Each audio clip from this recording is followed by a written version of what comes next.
What do you think intento might mean? Quiero is I want, and this o is showing that it's I.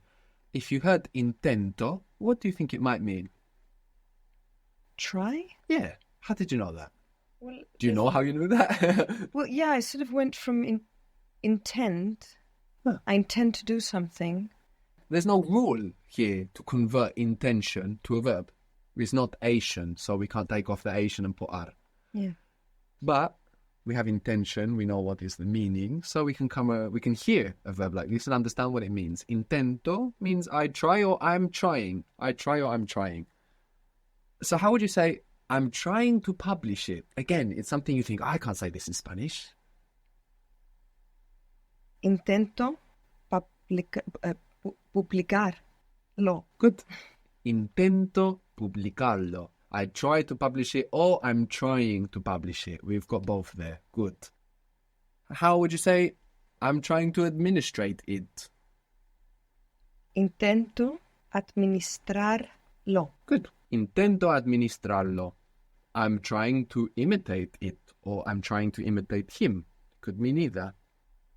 Intento. Okay, it's imitation. Exactly. Imitación. Imitar. Intento imitarlo. Exactly.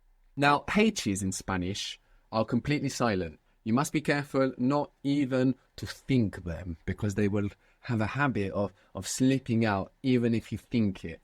So it's written, the H is written in convertible words, for example, like hospital, ends in AL, but it's not pronounced. You must imagine that it begins with an O. So how would you say hospital? Hospital. See, you thought of the H and a little kind of aspiration came there, which is fine, but to get the perfect accent, you really want to think in your mind that it begins with O. Hospital. There you are, perfect. Hospital. Horrible. Horrible. Good. And here we have an example of double R inside the word horrible. Horrible.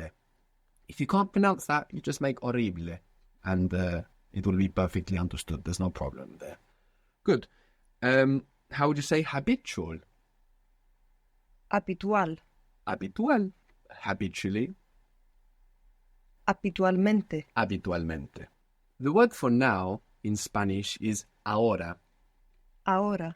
This is spelled A-H-O-R-A. A-H-O-R-A. Ahora. Ahora. Good. Is the H silent in every... Yeah, unless it's CH, in which case it's like English, ch. Ahora is actually the combination of two words. A, which means to, and hora, which means hour. So it's something like to the hour. So that gives us another couple of words as well. A meaning to, in the sense of direction, to somewhere, and hora meaning hour. Ahora, now. So, how would you say, I want to cancel it, but I don't want to cancel it now? We said that the word for but is pero. So, we want to divide it up piece by piece. I want Quiero to cancel it. cancelarlo, Good. But pero I don't want no quiero to cancel it cancelarlo now.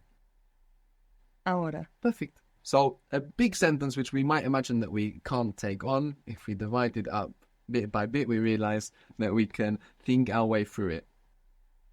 The word for I go or I'm going in Spanish is voy. Voy, Voy. voy. Good. Now, this is actually spelled V-O-Y. Now, the V in Spanish can sound like a V in English, like a V, or it can sound like a soft B, like boy. You might be familiar with the word vamos, which means let's go. Literally, we're going, used a lot like let's go, vamos. Now, this is spelled V-A-M-O-S. And what you probably hear there is a B.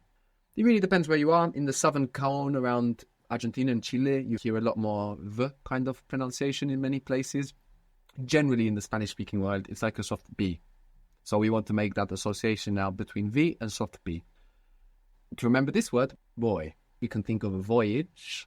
So we can see the connection there between voyage and to go. I go or I'm going. Voy, I'm going now. voy ahora. Voy ahora. I'm not going now. No voy ahora. Good. No voy ahora. How do you think you might say visit in Spanish?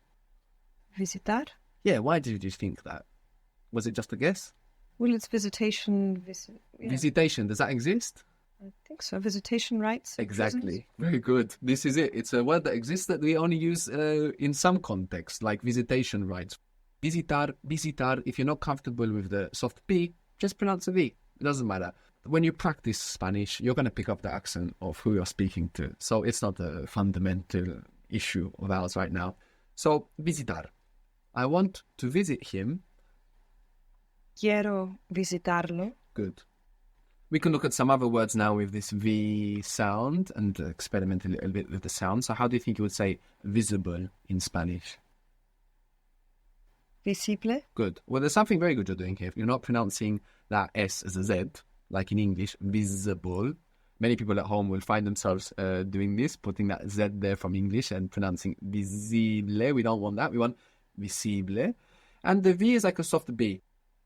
If you want more elaboration on what is this soft B, you can put a small piece of paper in front of your mouth and make the B in English like bucket. And you will see that paper move with that burst of air that comes with bucket. That hard B in English is a plosive sound. It means you gather up a little bit of air and you shoot it out when you make that B. Where this B doesn't have that. It's a soft one. So you can experiment with that. Again, like I say, we don't want to stress out about sounds. To use a V sound is perfectly fine. Viral. Viral. Viral. Good. So if viral is viral, how do you think virus might be? Viro. Virus. It's actually the same word. You're just pronouncing it exactly as it is. Virus. Convenient. Conveniente. Conveniente. Good.